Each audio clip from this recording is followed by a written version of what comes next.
మరి ఇక్కడ ఏర్పాటు చేసిన క్యాంపును బట్టి మరి చాలా వందనాలండి. ఎక్కడెక్కడో దూర ప్రాంతాల నుంచి వచ్చినారు. మరి ఈ కల్వర్ టెంపుల్ గుంటకల్లో మీరు ఇక్కడ సేవ చేస్తున్నారంటే అది దేవుని చిత్తం అండి. మెడికల్ క్యాంప్ ద్వారా అందరూ డాక్టర్ చెక్ చేస్తున్నాడు, అక్కడ చూశాడు. సతీష్ అయ్య గారు ఎంతగానో మంచిగా అందరికి బీదా సాదాకి ట్రీట్మెంట్ పెట్టినందుకు అయ్య గారికి వందనాలు. సతీష్ అయ్య గారికి వందనాలు అయ్యా. బాగా చూస్తున్నారు అయ్యా, అట్లా బీదోళ్ళకి బాగా చూస్తున్నారు. బీపీ షుగర్ అన్నీ ఫ్రీగా చేస్తున్నారు. అందరికీ షలోం. పిల్లలకి బాగోలేదని ఇక్కడికి వచ్చి మెడికల్ క్యాంప్ పెట్టారు. మేము చూపించాము, కానీ పిల్లలకైతే మందులు అన్ని ఇచ్చారు. ఇక్కడ మేము వచ్చి డబ్బులేం పెట్టలేదు. ఇక్కడ వచ్చినందుకు పిల్లలకి మాకు ఫ్రీగా చూసి ఇచ్చారు మాకు మందులు. ఈ రోజులలో ప్రైవేట్ డాక్టర్స్ దగ్గరికి వెళ్ళాలంటే కూడా చాలా ఫీజులు అవుతున్నాయి కదా.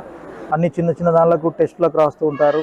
ఆ టెస్టులకు అమౌంట్, మరి ఆ డాక్టర్ ఫీజెస్ ఇవన్నీ బేర్ చేసే కంటే ఇట్లా ప్రేయర్కి వచ్చేసిన వెంటనే మళ్ళీ అనుకోకుండా ఈ అవకాశం కూడా కల్పించారు. మరి సతీష్ అయ్య గారికి చాలా వందనాలు.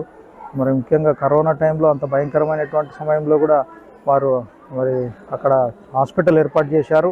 అది చాలా అద్భుతమైనటువంటిది, అది సాటి లేనటువంటిది. అందును బట్టే నేనైతే ఈ యొక్క సేవను చాలా అభిమానిస్తున్నాను. కేవలము వాక్యము మాటల ద్వారానే కాకుండా మరి పేద ప్రజలకు ఎంతో మరి ఉచితమైనటువంటి ఆ రోజుల్లో భోజనము, ట్యాబ్లెట్స్ ఇవ్వటం అనేటువంటిది చాలా ఆశ్చర్యము. డాక్టర్ గారు కూడా ఓపికతో అన్ని ఎంక్వైరీ చేసి మాకు మంచి ట్రీట్మెంట్ ఇస్తున్నారు. ఈ అవకాశం కల్పించినటువంటి సతీష్ అయ్య గారికి వందనాలు. దేవునికి మహిమ కలుగును కాక.